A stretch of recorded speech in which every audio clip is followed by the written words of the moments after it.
to reinvent the wheel. Okay. So the basic Jay structure Rogers is, here. Jay Rogers. We're in Korea. We're in Korea. I'm the CEO of Local Motors, and we're having a open hardware summit and discussing vehicles while we're getting passed by people at the hill. Right after the Seoul Digital Forum. Right after the Seoul Digital Forum. So we're talking about ways in which you can inspire people to collaborate to design better systems. And we've been thinking about this for the last 7 years. So we'd like to think that 7 years has been worth something. The platform has existed for 7 years? The internet platform? No. So the platform has existed since 2008. So it's existed for 5 years. Okay. And thinking about it, conceptualizing it 2 years prior to that. And so and I become very inspired today after listening to Martin Nowak's discussion about the fundamental drivers of collaboration and defection and competition in and how important, literally, cooperation is. He calls it cooperation, we call it collaboration, to the furthering of intelligent life. I think he is not overstating that when he says it. So to break down the way we think about it is, it's a non-linear process, because the world is not linear in the way in which we conceive of complex cyber-mechanical devices. People are quite simply, at a point in time, at different areas. Some have ideas, some have things they've already made that they would like to contribute. Some treat those as ideas, some don't. Some treat them as a work in progress.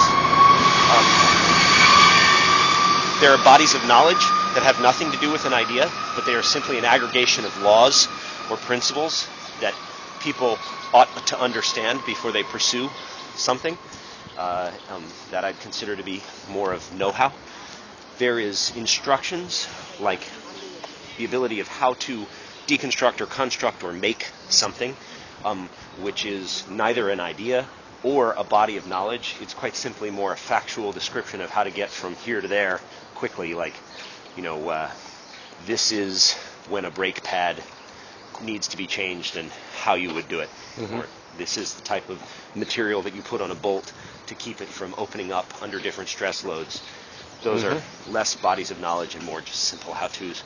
And so, so trying to create a container or a site that allows all that to happen means that you need to have good vocabulary to define the certain properties.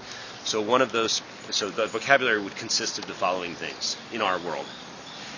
Ideas are the simplest building block, and they are just that, in that they are simple descriptions of a wish for something to happen that has not happened yet. Next is the notion of what a concept is. And a concept is very much that. It is something that is conceptual. It is usually based on an idea that you had yourself or that you took from somebody else, and you have begun literally to sketch.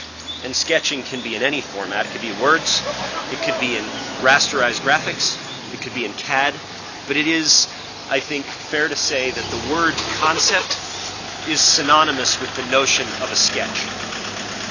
Something that's not well formed, but it is putting more meat on the bones of an idea. And after that, we think that ideas and concepts, parallel to them are these notions of knowledge bases and how-tos, simple instructions. And these four basic building blocks of ideas, concepts, know-how, and how-tos are things that can be aggregated or attached to a project. And a project is basically where you're really rolling. And that's where there is a gravity behind getting something done that's going to result in a meaningful product. And I guess I introduced the word product at this stage because we feel that the end result of all this is hardware. The end result of this could be just to develop more knowledge, and that is a byproduct of creating a community of people that share. But we do think that products have to be involved somehow, physical products. So, should we look? Products are good. Products are important. Some people don't believe in them, but we do. So you're talking about how Local Motors works, the platform itself. Yes, and so we're about to continue on a little bit more. Just want to take a picture. This is nature Do you walk think and this- do you intro think- to Do you think this is Local fog, motors. or do you think it's smog? We were discussing Fog. that. I think it's fog. I think it Yeah, is too. yeah. In San Diego, we have this The way the it June smelled bloom. on the streets, it sounded like humidity. So, Yeah.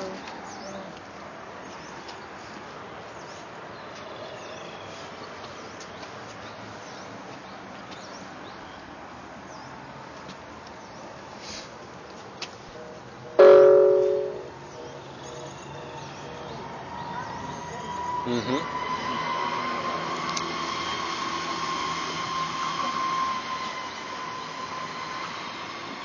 It's sort of a shame that they have buses running down this.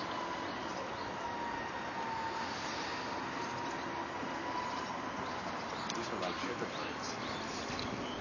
Very sparse pines. oh yeah.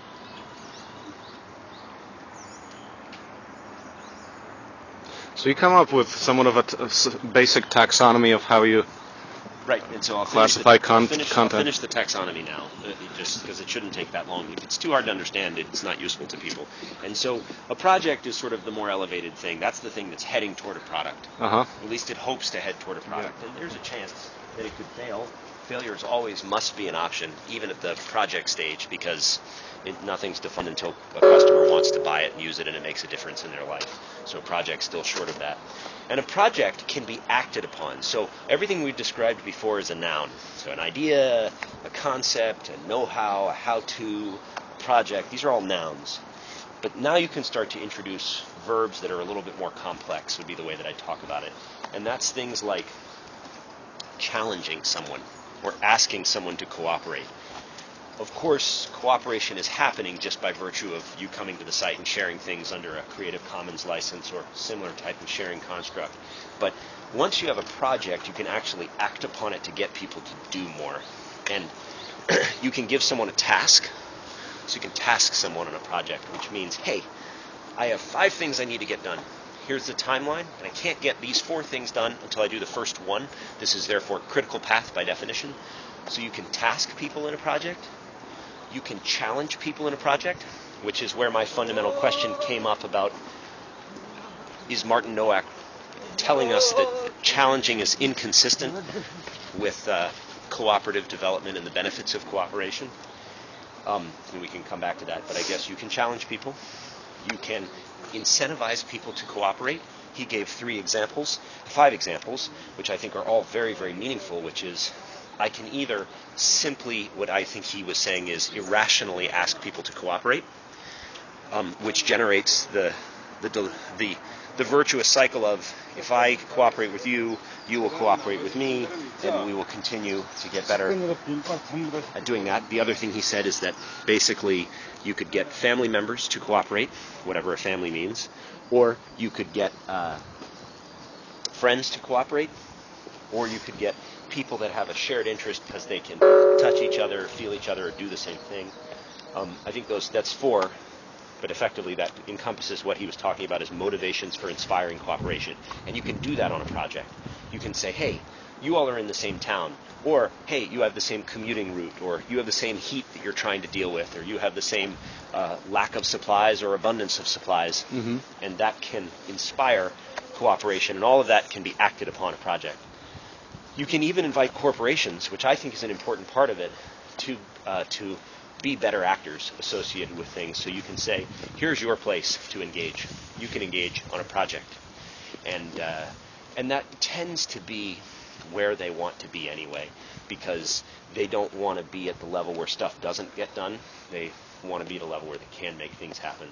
And individuals, we found more and more want to do the same. Sometimes it's wealthy individuals, sometimes it's passionate or inspired individuals, but those are the people that like to act on projects. corporations for the interest of just selling parts, developing a new product or something. There's a component. panoply of motivations for them, and good sometimes it's defensive.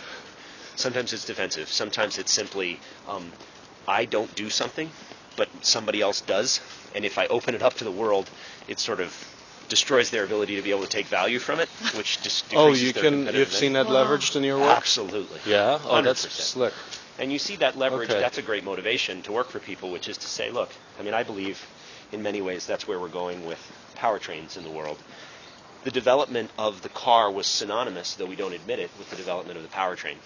And so car companies, though they like to talk about all other kinds of things, still hold a great deal of asset value on their balance sheet associated with the powertrain that they have. But if I were to ask you to hand me a 2.1 liter engine, you could point to 50 of them available in the world. Even though each of the companies thinks of theirs as valuable, I don't know that it's as valuable as they think it is, but that is an underpinning of how they have their corporate value, which is historically understood. But now when you think about radical changes in powertrain, whether it's because the vehicle's a lot lighter and a new powertrain can move it that otherwise couldn't have moved a heavier vehicle, or whether it's because the powertrain is more radically different and it can move the same amount of weight, if that comes from a company that wasn't affiliated with a car company or a vehicle company, I don't know that we'll follow the same path that we used to. Henry Ford, Daimler, Benz, the rest of them, they all built their own motors so that they could put cars on the road. But I think that now if we think in smaller lots and we think of needs for a town, needs for a village, needs for a business, needs for a community, that the lot size of what those people need wouldn't justify building whole businesses on top of a proprietary powertrain.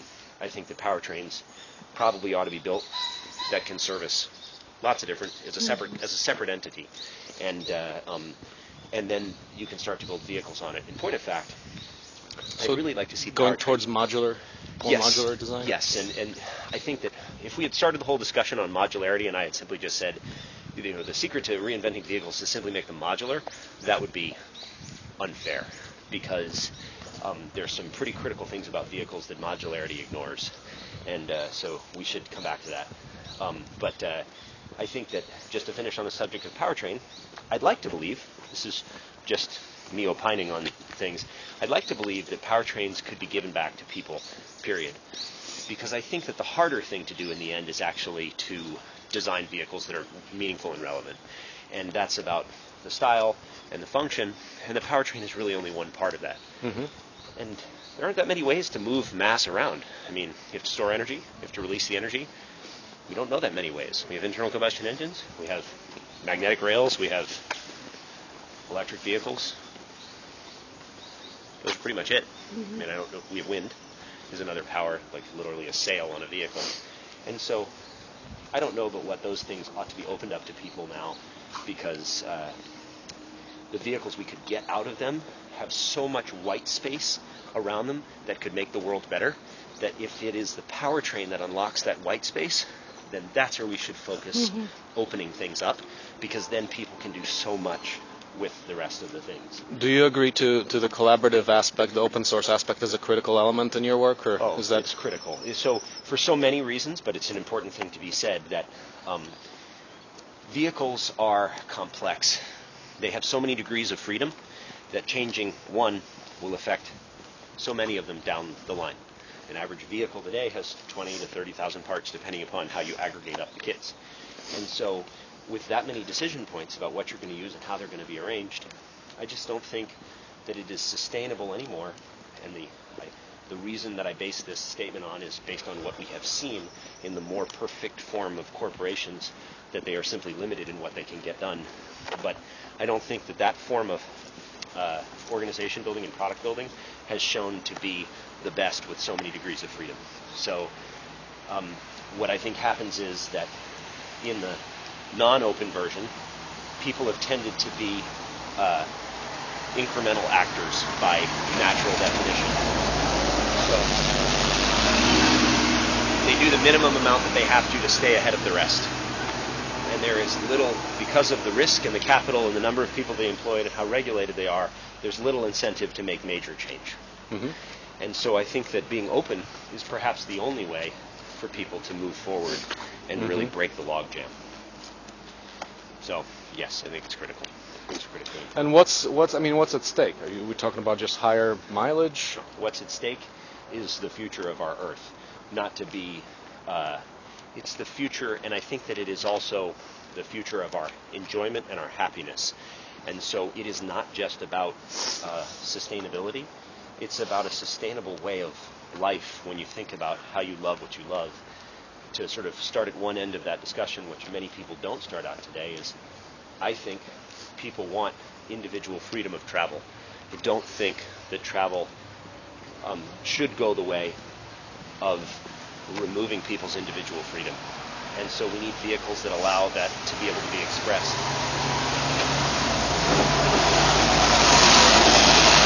That was a bus. What did you say? That was a bus. There goes a non-individual Natural gas. motion of freedom. Yeah. And we've just been passed by an electric one too. So I mean, it's a portfolio of things in vehicles, but I think that the maintenance of that portfolio is important for a happy and healthy way of life. I also believe that what's at stake is the ability for us simply to be able to move around. There are some people who would believe that a sedentary world of electrons traveling is where we should go, which basically means that we communicate by email. And I think that is, I and many people that join, the community believe that that is anathema to a healthy and vibrant ecosystem, meaning I need to touch, I need to taste, and I need to smell, in addition to needing to hear and to see. And hearing and seeing can be done virtually, but touch, taste, and smell cannot.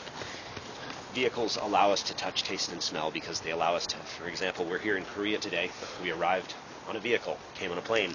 If we had come on a boat, we probably wouldn't be here. It would just take too long. And so that vehicle allowed that to happen, and it allowed us to interact with cultures and spread the message of change in a way that is so much more accelerated than otherwise would have been. We met with the mayor. He has the ability to affect change in a 12 million person city.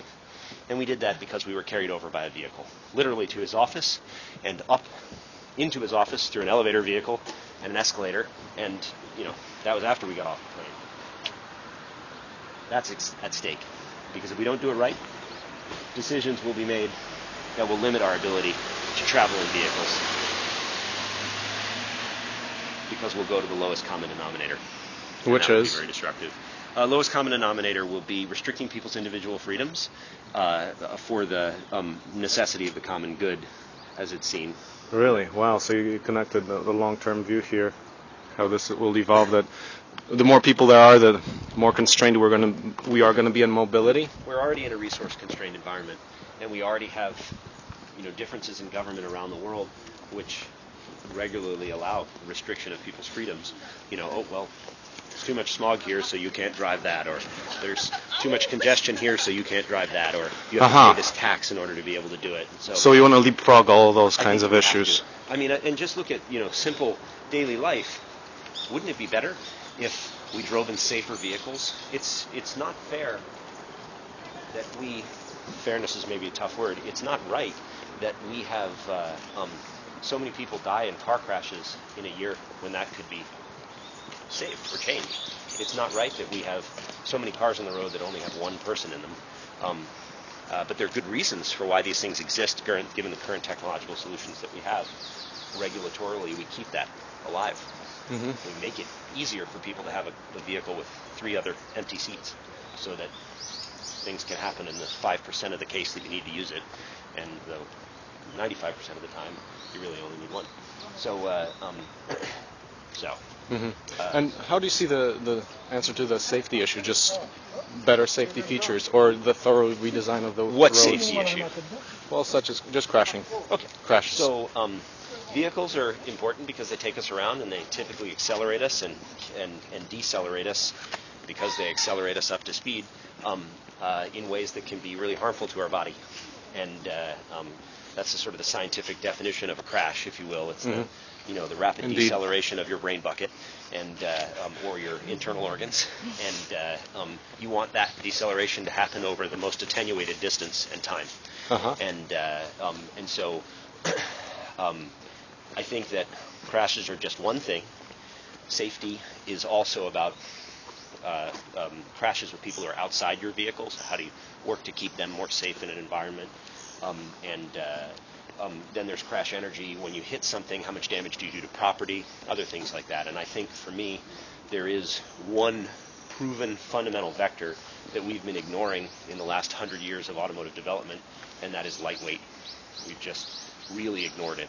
If you look at the pace of development of cars, their functionality has gone up, their price has gone up, and their environmental action as far as emissions are concerned has mildly improved, but the weight has not been paid attention to at all. Weight has just marched up in cars.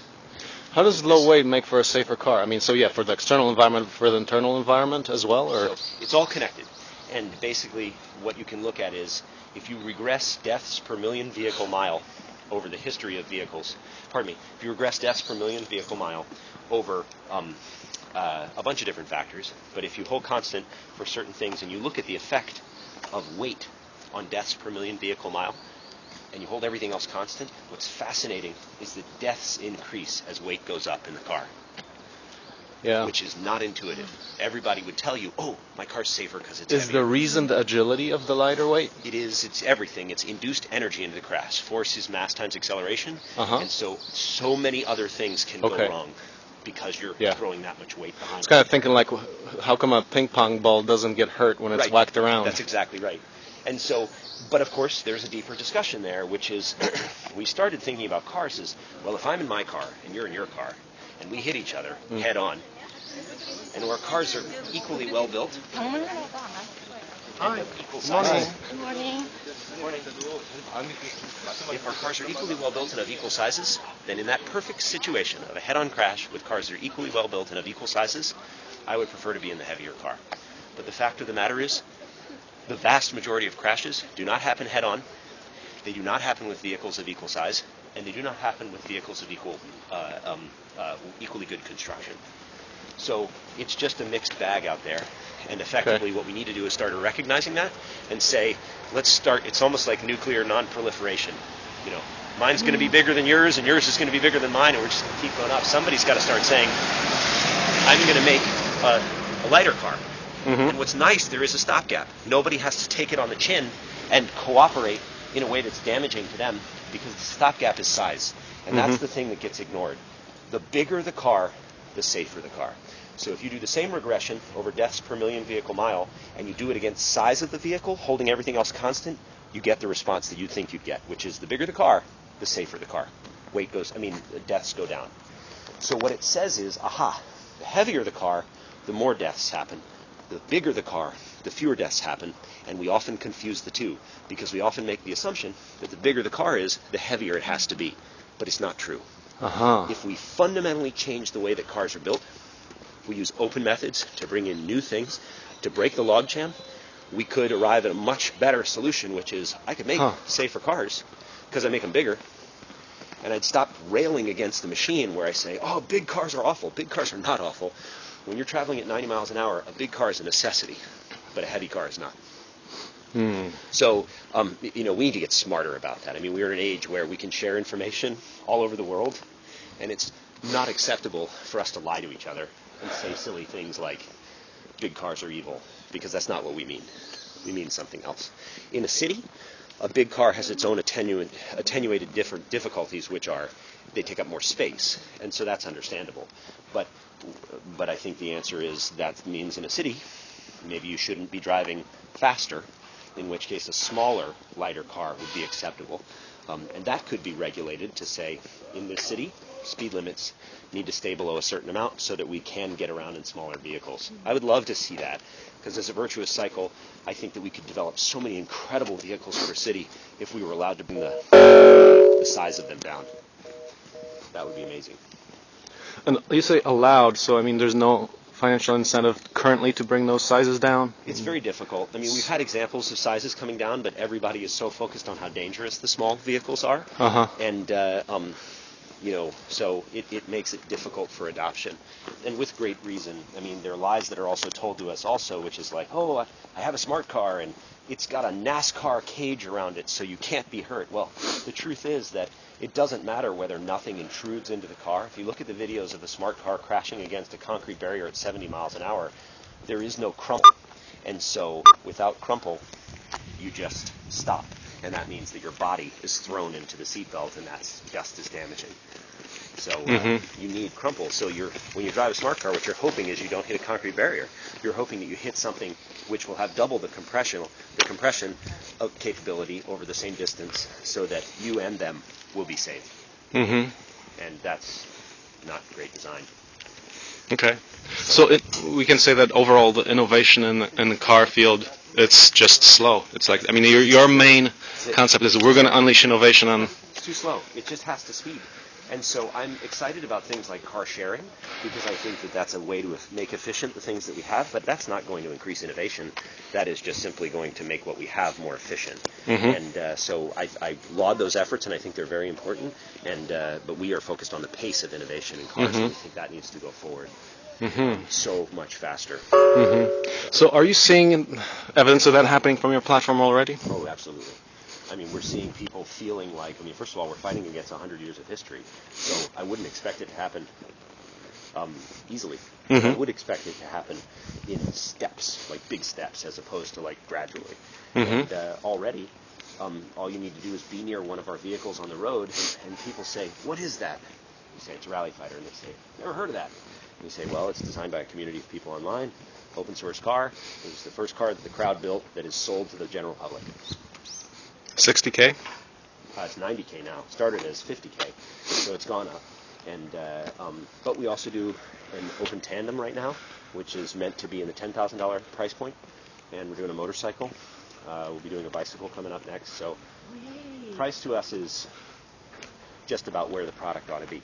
So 10K for tandem? Yeah, the tandem is 10K. For how fast can it go? It's a regular speed car? It's a fast car. It's not a race car, but it's fast to go highway speeds. And so, but the thing to remember too is that's just in one market. Those vehicles cost what they cost depending upon where they are. And so if they were in a different market, let's say in a developing country, things would be different. They would cost less. So 10K material cost, that is, or? 10K material costs, and that's definitely an important thing. When you look at kits or components,